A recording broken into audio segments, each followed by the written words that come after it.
A very good morning to you. It's 8 on the nose right here in the capital city of Nairobi, Kenya. Welcome to KT4 this morning. My name is Jeff Mote. Hope your weekend has been well. As always, we'd like to know how it's been. And of course, we love it when you're part of the conversation right here on the show. You can get me at I am Jeff Mote or at K24 TV. Now, the swearing-in of Nairobi Deputy Governor Kananu last week has raised many governance questions and fueled political speculation as to the manner in which the process was carried out. The LSK President Nelson Harvey has called it a quote-unquote coup upon the Constitution, and consequently, they are taking the matter to court. Now, clearly, Kananu's assumption of office is not yet out of the woods. However, what does this mean for the BBI's proposition of having the county placed under a special status? We discussed the BBI and Nairobi special status today on KT4 this morning. But first, as always, the newspaper headlines.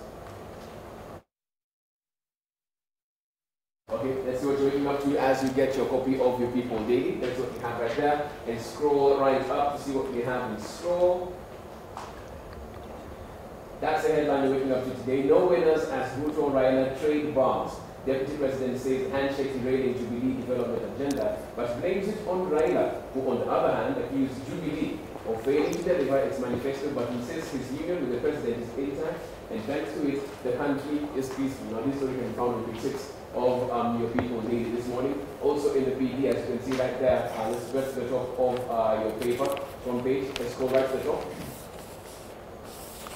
Police service restless about AP's involvement in crime. So it's a key issue because even as you look at matters BBI and how to move forward, there are very many other issues that we're trying to tackle, because you can see right there, when those who are supposed to be maintaining law and order are the ones perpetrating crime. Key issue of concern. You can find the story as well in a copy of your People Daily. Also on the top page, on top part of your front page, shock as student kills watchman. Nairobi High School guard was responding to a distress call from a dormitory when he was hit on the head with a metal rod. You can find this particular story on page 2 of your People Daily. And as all of this moves forward, also on the second page of your PD, JSC sets rules for picking next CJ. Of course, the big question is who will it be and what the relationship will be between the judiciary and the executive as this new CJ comes in. This story is on page 2 of your People Daily, and you can get all the details of that there. And don't forget, you can get your PD straight to your phone if you're watching this from your home or your office. You don't need to leave where you are. It's only 10 shillings, by the way, the number that you dial. *550*4#. It's brought to you once again by the People Daily and Safaricom. Let's look at what we have on the Daily Nation now. Let's scroll that up. Handshake faces strong turbulence. Right there, as you can see, ODM leader goes for the jugular, challenging the Kenyatta administration to tell Kenyans why it has not delivered on its promises in what appears to be an image-boosting mission ahead of the 2022 election. This is on page 45 of the Daily Nation. The details of that can be found therein. Is it a political posture being taken as we head closer to the general election? Well, some of that can be found in a copy of the Daily Nation as it seeks to answer, are there cracks within the handshake? You can find that right there in your copy of the Daily Nation with all the details of that. Let's get to the top page, part of the page right there, on the front page of the Daily Nation. Let's scroll up. Let's scroll up the front, top part of the page of the Daily Nation.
Okay, well, let's see what you have on the front page of the Standard now as we look into that right now. Raila's big fight back. Faced with unrelenting political rival, ODM leader Raila Odinga has adopted aggressive strategy of going to the people and attacking Deputy President William Ruto's economic empowerment drive to ring-fence his voting bloc. This on page 6. And as you've seen, they're talking about the fact that Raila Odinga really taking an aggressive position as he moves forward with his attack against the DP. And we've seen this severally as they talk about the wheelbarrows and how this will actually empower the youth. This is an onslaught that is ongoing, as you can see right there. But a rejoinder from Dr. William Ruto, the Deputy President: if ODM leaders now want to leave the government, they should do it in peace. They should not make noise. We know they have a scheme to abandon the Handshake Pact, beginning with creating chaos in Jubilee.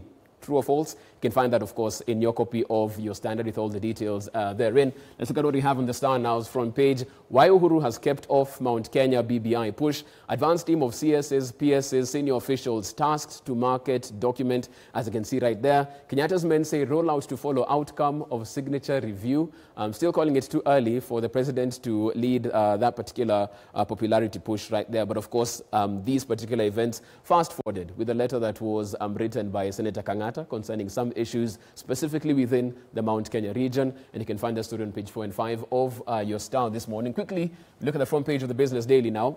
Insurance cancellations hit 5.3 billion shillings on COVID-19. IRA data shows policy surrenders increased by 26% from 4.22 billion on that particular issue, of course, right there. As you can see this, of course, just some of the effects on the economy due to COVID-19. You can get all those details on page 4 of your Business Daily on that particular point. Also, audit queries of 7 million shilling revamp of PS's office. Clearly, again, Auditor General out to just make sense of the numbers in terms of expense in this particular Ministry of East African Community. And you can find that story in your Business Daily. That is on page 5. So that's what you're waking up to as far as your dailies are concerned right here. But also, we're having a conversation, and it's all about BBI and Nairobi's special status county. We saw what happened on Friday. Lots of discussions from both the electorate in Nairobi and legal minds as well as to where do we go from here with Kananu set to assume office of the Deputy Governor. That's a discussion right here. And welcome to K24 this morning.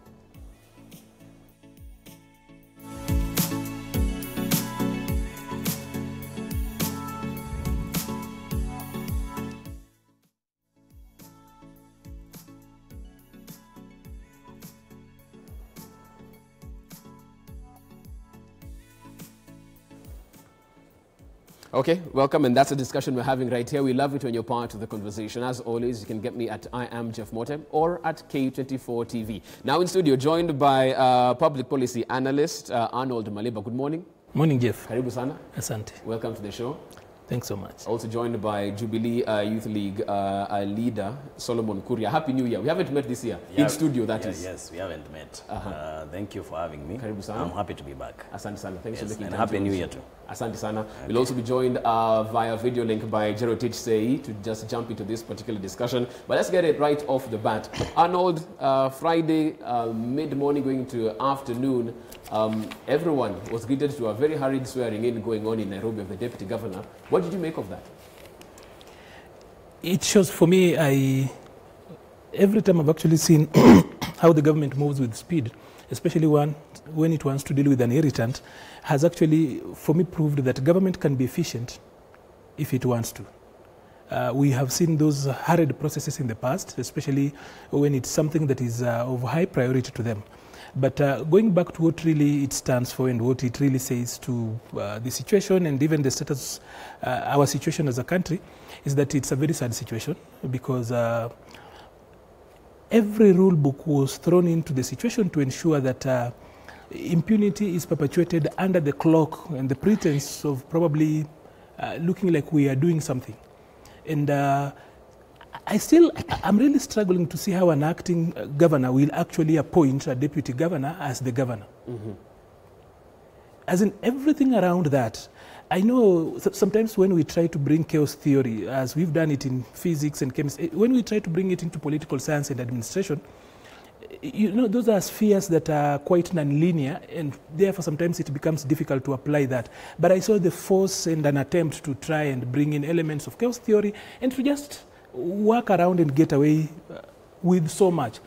But from where I sit, I know one thing, that whatever is being done at City Hall will be stopped in the courts. Right. it's just so difficult to justify that, to work through that, unless we throw out the constitution and rewrite it afresh. Okay. But as it is, I know everything around there is assumption and trying to just hang on very light threads. I know sometimes, of course, the constitution is supposed to be tested.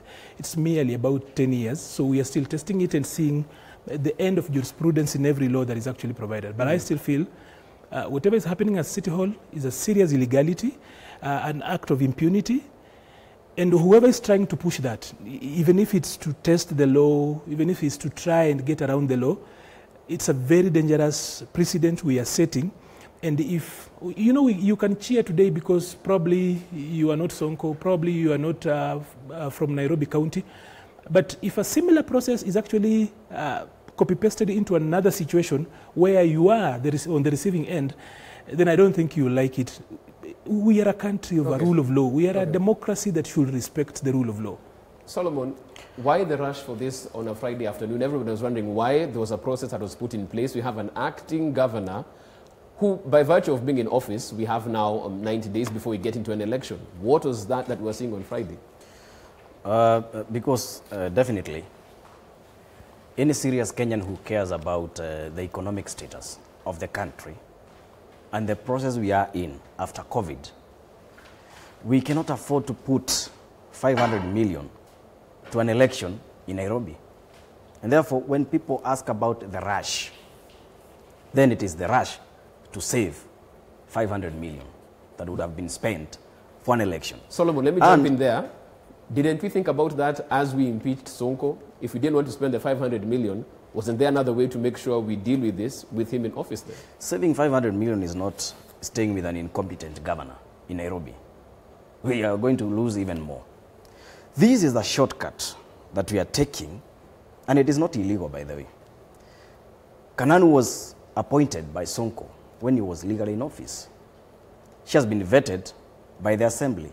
I've heard people saying that now Sonko must have been in the office and now maybe appoint after the approval by the county assembly.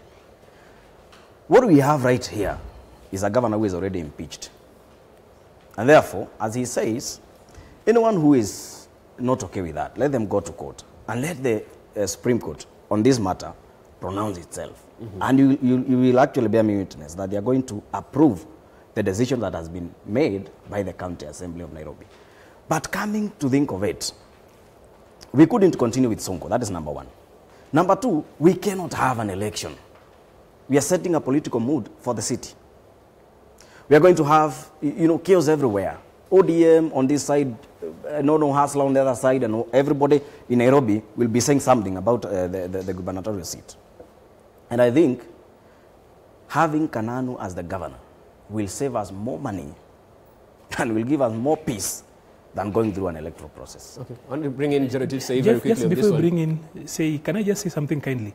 That when Solomon speaks about saving 500 million shillings worth of elections, Solomon does not speak about 14 billion shillings that is worth of BBI, and that is a priority.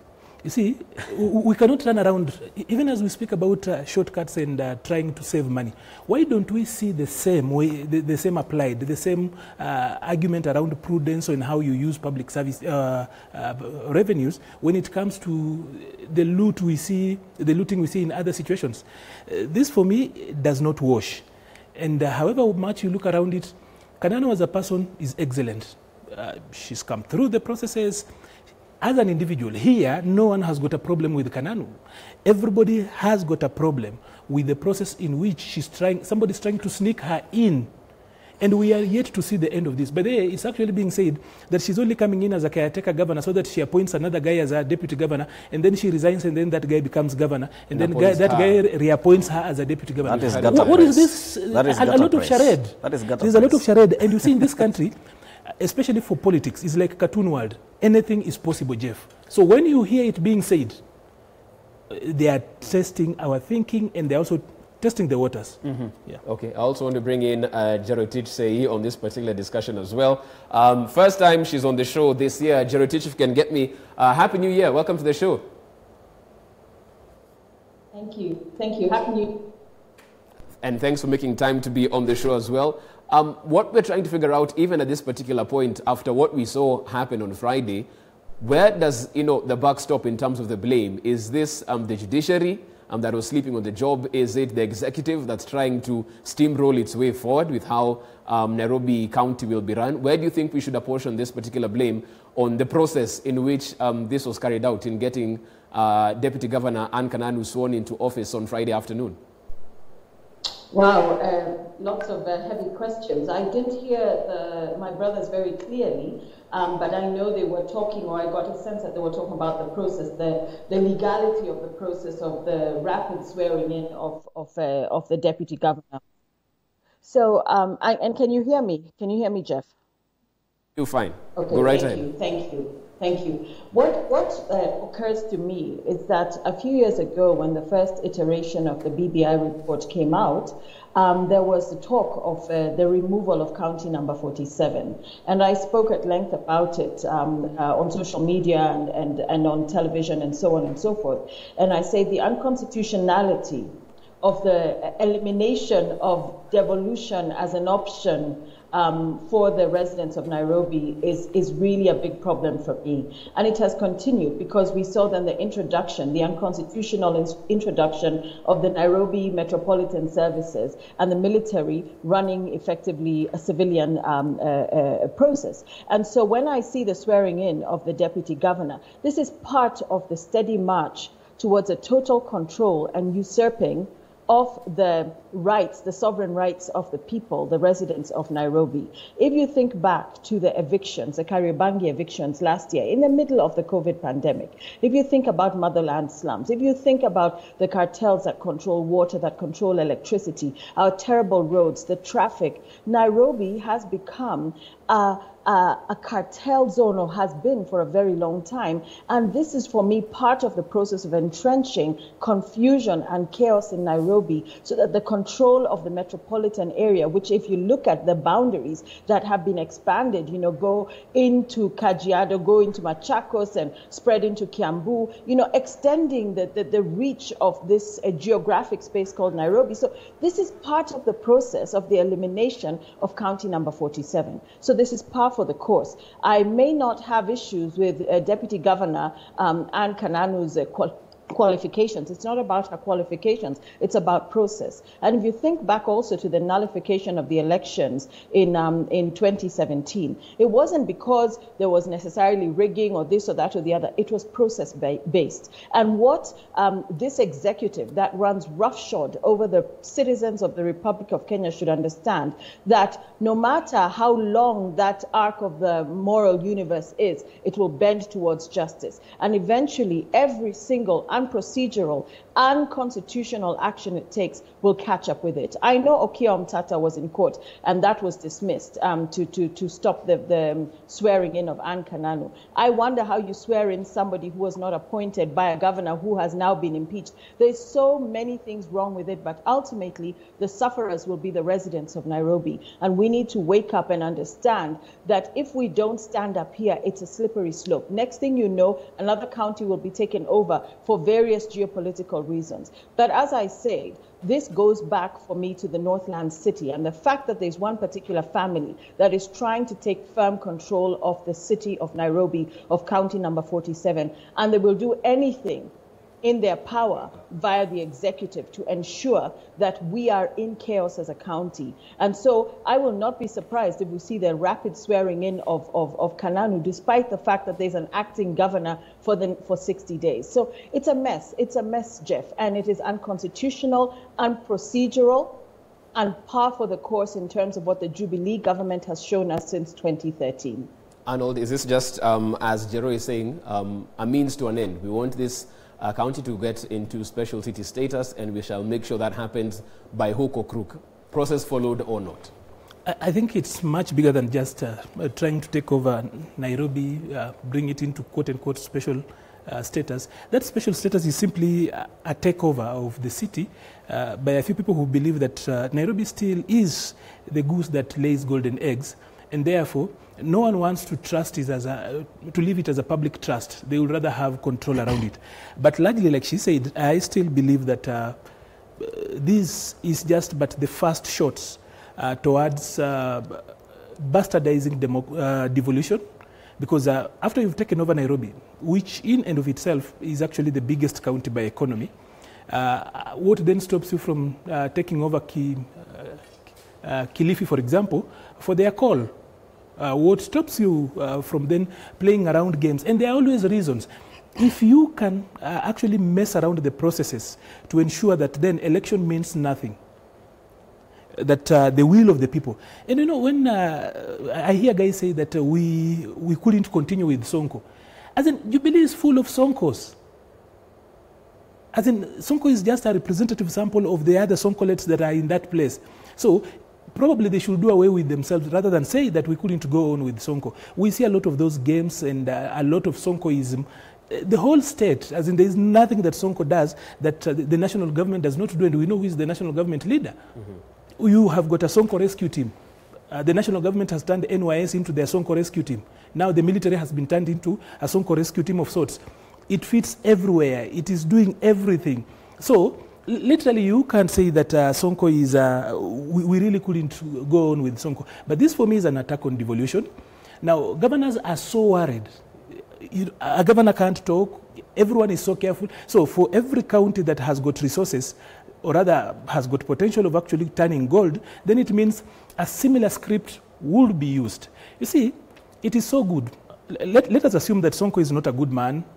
For all we know, and he was elected by this administration. They pushed through the election and brought him to this end, knowing too well that Nairobi's politics is binary, that you win a county seat if you are with Uhuru or Raila. So automatically one of those people must give you support, right? Mm-hmm. Sonko did not come on his own. He was given support by one end. But then, assuming he is the wrong man, right? Why can't we do the right thing? Because the civilization, if a society is civilized or not, is actually seen at two levels. How it treats its most vulnerable people and how it treats its villains.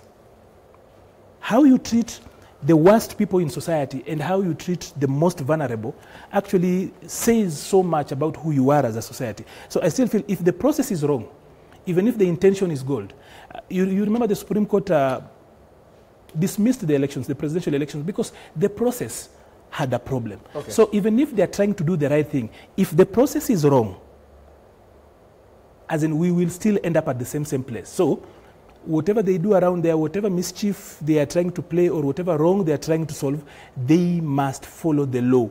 And refusing to follow the law is inviting anarchy. And if the government refuses to follow the law like they've done, you know, we actually have got a government, and I'm not really surprised, that number one has refused to obey court orders. Anarchy is their currency of trade.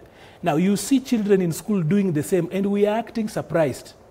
We see communities elsewhere trying to take laws and groups trying to take laws in their own hands. And we want to tell those particular communities and those groups to follow the law. When the government and that particular person, you know, as a civilian, I have not sworn anywhere to uphold and protect the law. Yet, a president and a government that is led by a people who swore and lifted the Bible and said that, or rather they swore to protect this law, are breaking it with impunity. And we expect civilians who are bound by nothing but just their ID to actually then uphold the law. It becomes very difficult. We are inviting anarchy, and that is going to be very, very dangerous for this country. Solomon, when you talk about not getting the county into a political mood, you're trying to avoid that with where it will go. We're talking about the BBI as well, and you're all very confident that this is what the country needs in order to prevent this rhythmic tension that has been called every 5 years. Wouldn't this be the best place to test case and show the dividend of the BBI and have a peaceful campaign, have people get into office, and you move on from there? First of all, let me mention that Nyeri County lost a governor. And so the current deputy governor by then rose to power and became the governor. Sonko, when he was in office, he has always claimed that there is no law compelling him to appoint a deputy governor. But for the benefit of his people, the deputy governor of Nyeri, Mheshimiwa Kahiga, went ahead and appointed a deputy governor. And she is already in office. And there was no law compelling him to do so. Even now, the 85 elected MCAs, They represent people. And they can listen to people. And the Constitution, the Article 1 of the Constitution says, power, supremacy, belongs to the people of Kenya. And if sovereignty belongs to the people of Kenya, then anytime they feel they want things done their own way, that is what has to be done. I don't even believe that even the written laws are above all of us. We can change them anytime. What I'm saying is this, setting a country into a political mood at the capital city, to me, is counterproductive. And what I would want, if there is a way to avoid that, like having an Kananu, what we should be asking ourselves, was she legally appointed? If it is true she was legally appointed, then why are we bringing these technicalities that she cannot rise to the occasion and become the governor of Nairobi and save us money? For BBI, like you asked me, there are some things we cannot do without changing the law. We cannot do without changing the law.